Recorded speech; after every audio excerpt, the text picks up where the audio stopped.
Hi guys, buenas, buenas, buenas. Vamos a hablar de algo muy importante. ¿De qué vamos a estar hablando hoy?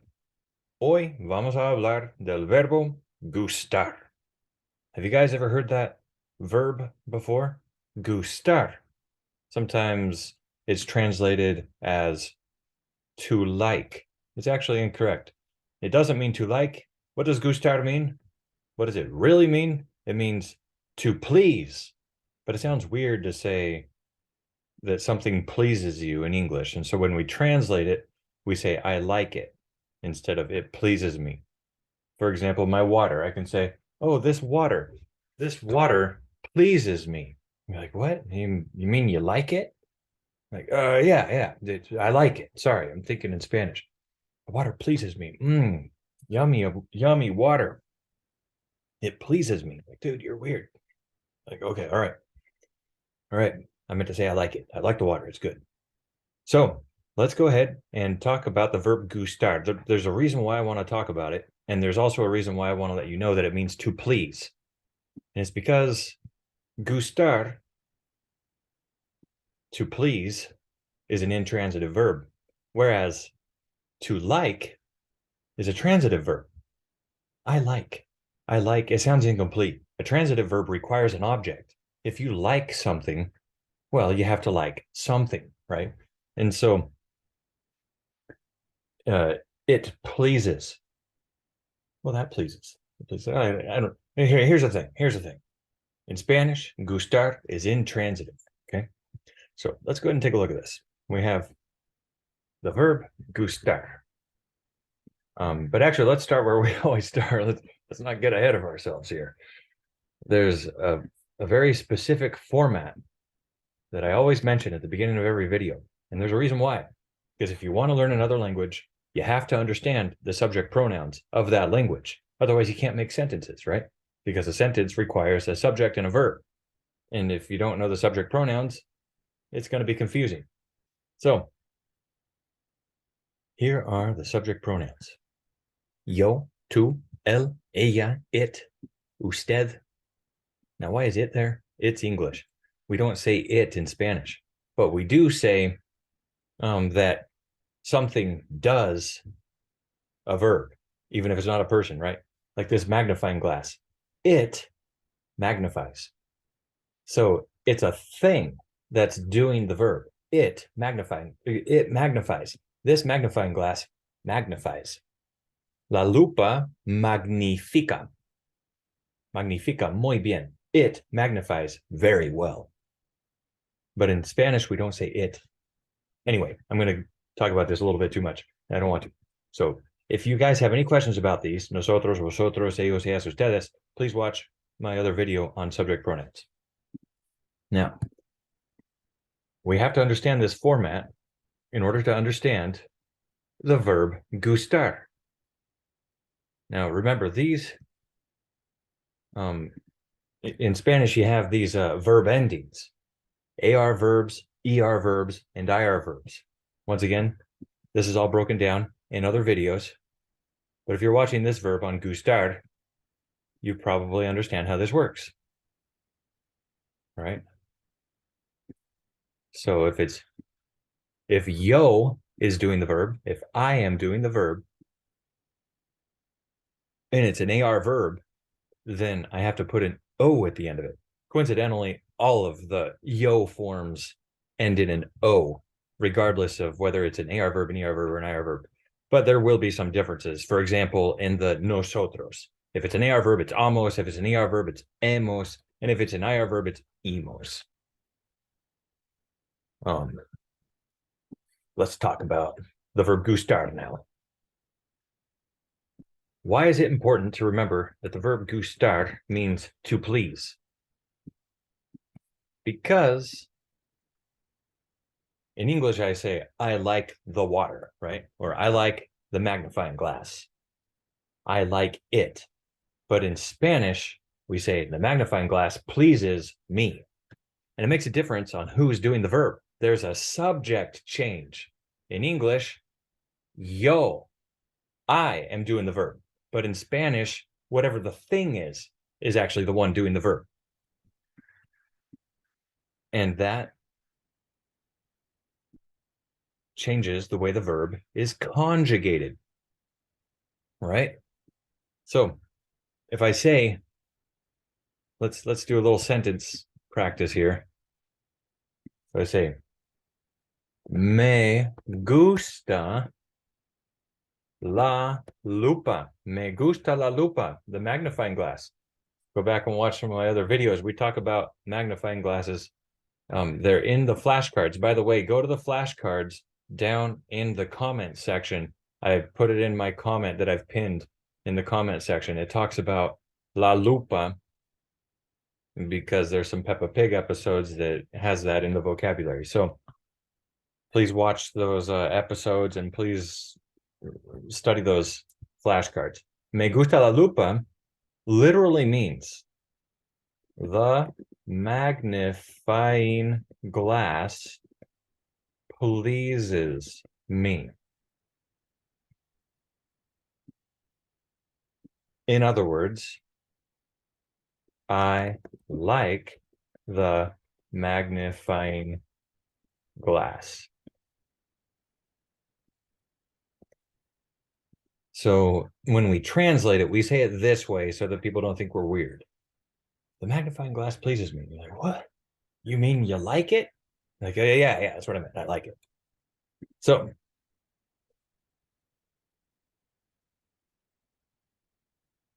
in order to make this sentence in Spanish, you'll notice we've used the word me. Well, me is an example of an indirect object pronoun. Verbs like gustar are used with indirect object pronouns. They indicate who is indirectly receiving the action of the verb. And so let's go ahead and put that here. Actually, I'm going to put it over here. So for verbs like gustar, we have these indirect object pronouns. If it's being done to me, I say me. If it's being done to you in the to form, I say te. For example, te gusta. Te gusta la lupa. The lupa pleases you. The magnifying glass pleases you. Or in other words, you like it. You say te gusta. Or if I say the magnifying glass pleases him or her, then I have to use le, right? See how that works? Let me color code this. So if it's él, which means he, or ella, which means she, then it's le. It's the lower left-hand box. It's the lower left-hand box.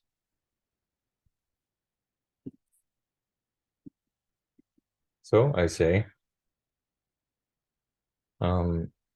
le gusta la lupa. Le gusta la lupa. Now, how do we know which one it is? Is it él or is it ella? Le. How do we translate this? He or she likes the magnifying glass. How do we know if it's he or she? We don't. It's ambiguous. But how can we disambiguate the ambiguity? We can do that with emphatic pronouns.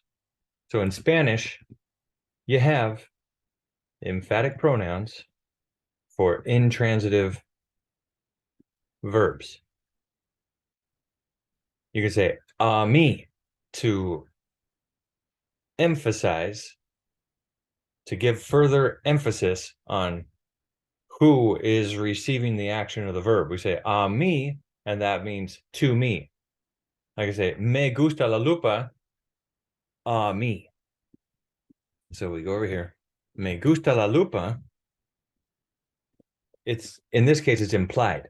A mí. A mí me gusta la lupa. I don't have to say a mí, but I can if I want to. And that would give further emphasis. For example, I could say, a ti te gusta Coca-Cola, pero a mí me gusta Pepsi.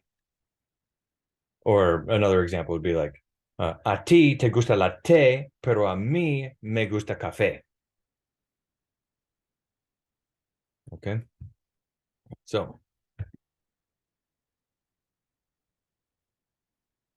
in this case, he or she, we can clear up the ambiguity by using an emphatic pronoun. We can say, le gusta la lupa.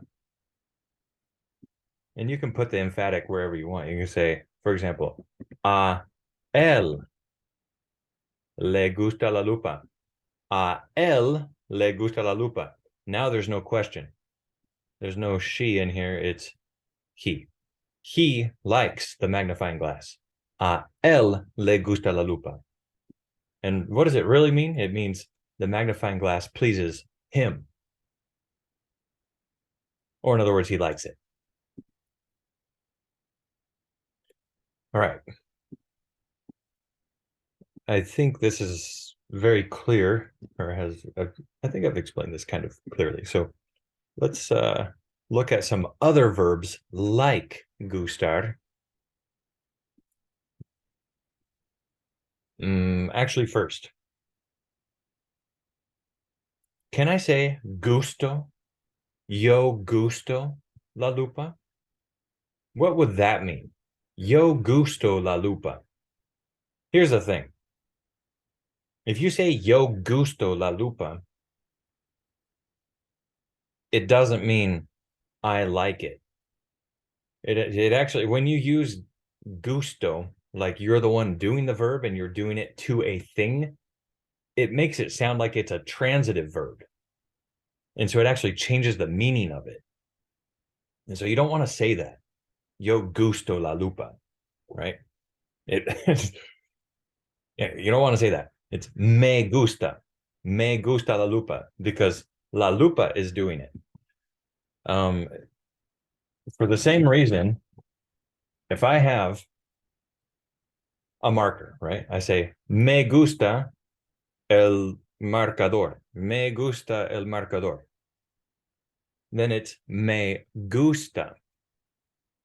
If I say, I like the marker, then the marker pleases me. Or in other words, I like it. And since it's the marker, remember, it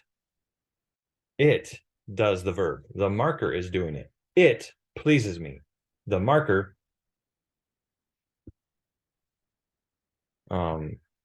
is doing the verb. So what if I have two markers? See where I'm going with this? Which one of these subject pronouns replaces two markers? Is it going to be it?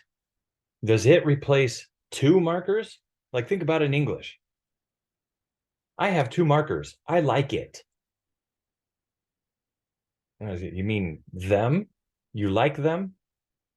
They. That's where I'm going with this. They, the markers, they please me.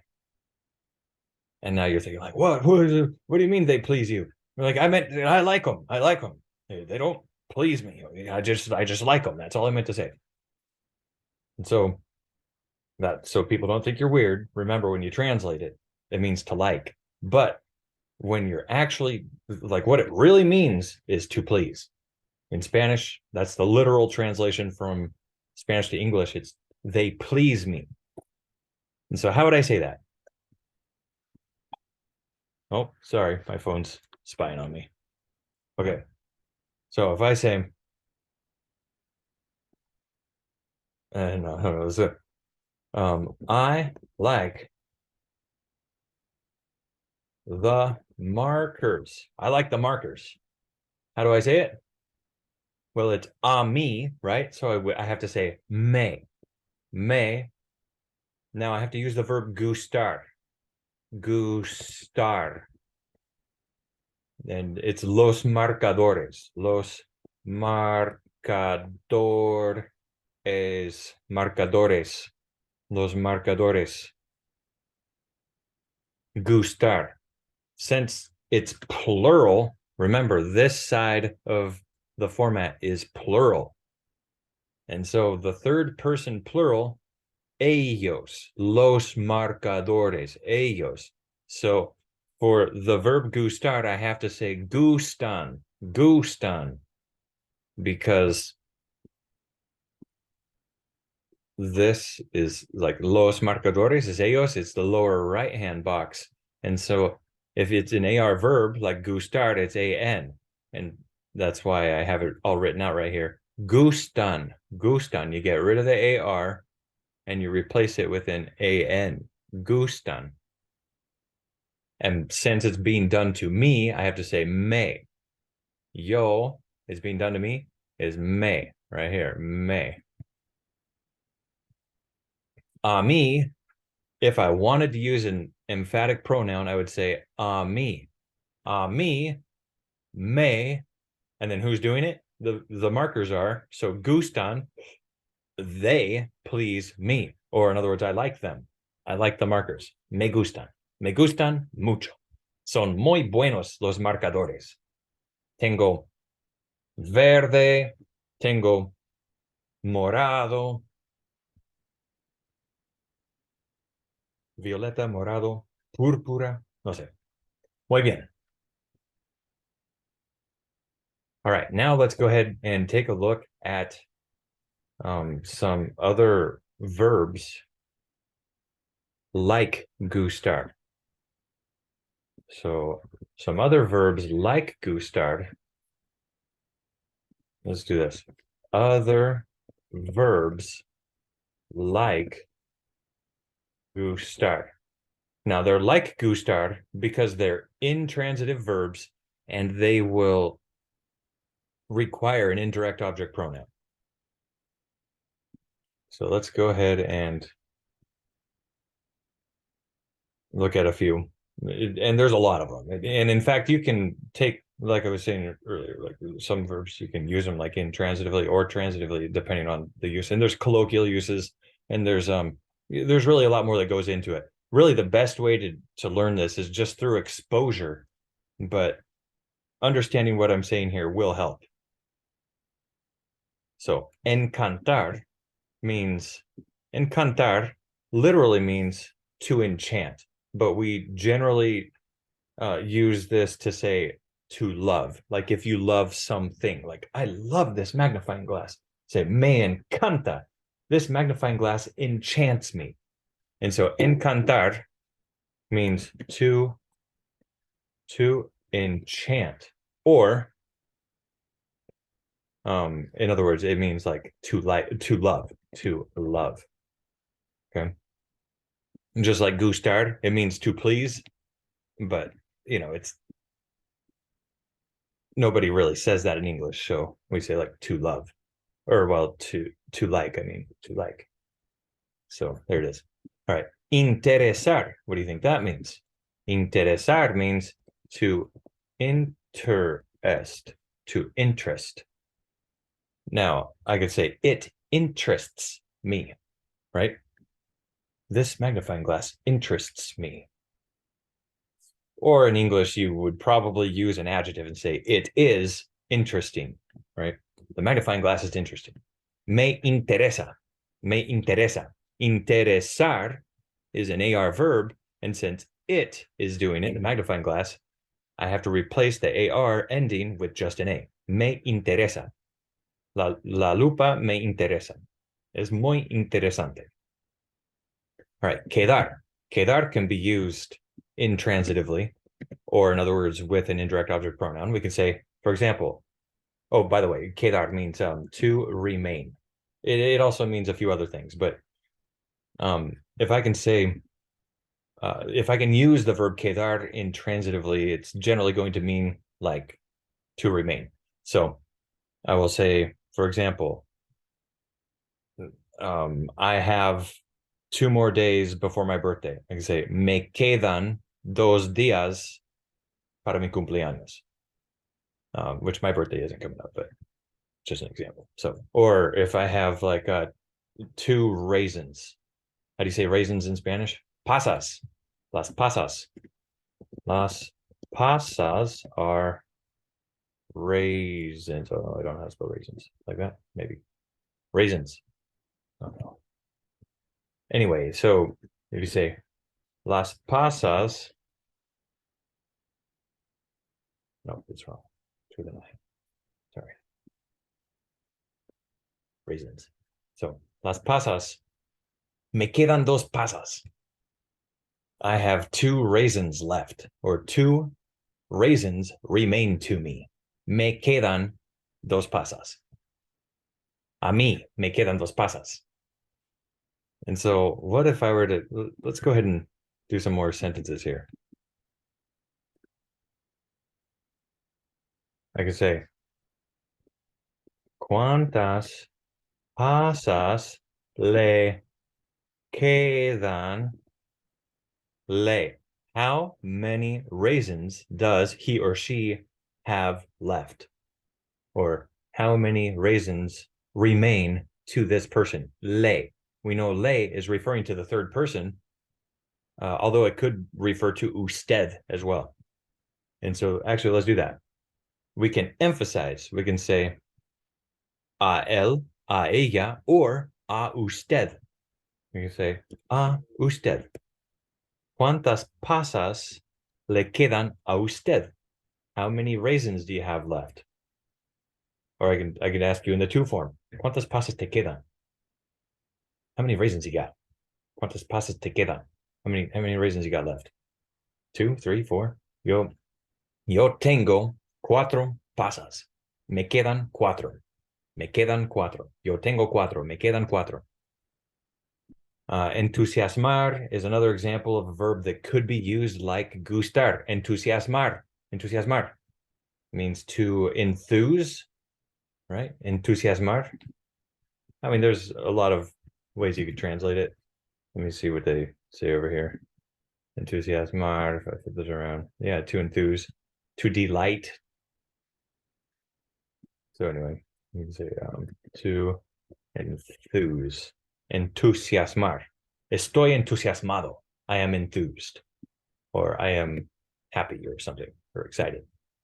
Or importar, to be important. No me importa. You don't want to say that in Spanish. It's very rude. Remember, I learned that the hard way a long time ago. When I said one time, oh, no me importa. And I offended somebody. So don't say no me importa. Okay? It's like saying that you don't, well, like you don't give a crap. And so how would that sound, in a casual conversation? Kind of rude, right? And so you don't want to say that, no me importa. But you could say, for example, tú me importas, me importas. That means you're important to me, me importas. It's kind of like a subtle way of saying that you care about somebody. Tú me importas mucho. Maybe you don't want to come out and say that you love them or something, but you want to say like, you want to show them that you care about them. You say, tú me importas mucho. Ustedes me importan mucho. Ustedes me importan. You say, ustedes me importan. And it's implied. A mí. A mí me importan. A mí. Ustedes me importan a mí. A mí me importa. So, there it is. Me importa. All right. So, importar means to be important, right? To be important. And if you're saying it like, intransitively, it's like to somebody, right? It's important to me. It's important to you. Te importa esto? Is this important to you? Te importa esto? Te importa? Te importa mucho? Okay. So, hacer. Hacer can be used intransitively. Hacer can be used transitively as well. And so, like, if you're making something, like, ¿qué haces? I can say, yo hago una piñata. I don't know. Yo hago una piñata. I'm making a piñata. ¿Qué haces? Una piñata. But if I'm using it intransitively, I could say like, me hace falta. Me hace falta algo. Me hace falta, estoy haciendo una piñata y me hace falta el pegamento. I'm making a piñata and I don't have any glue. And so if you say, me hace falta, a mí me hace falta. A mí me hace falta el pegamento. A mí me hace falta pegamento. Pegamento. What's pegamento? Pegamento is glue. El pegamento is glue. Me hace falta el pegamento. But this is hacerme falta. Me haces falta means like I miss you. Me haces falta. Now it's the to form. Hacer, tú, haces, you make. Tú haces, me haces falta. Me haces falta. It's like saying I miss you, or I lack. Faltar means like to lack. Faltar. Oh, sorry. I'm not writing these definitions down as we go.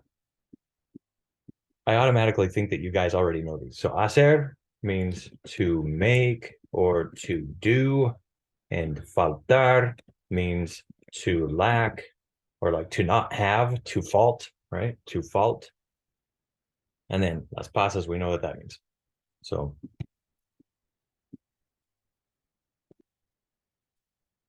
all right. Tú me haces falta. Tú me haces falta. And that's like a mí. A mí me haces falta.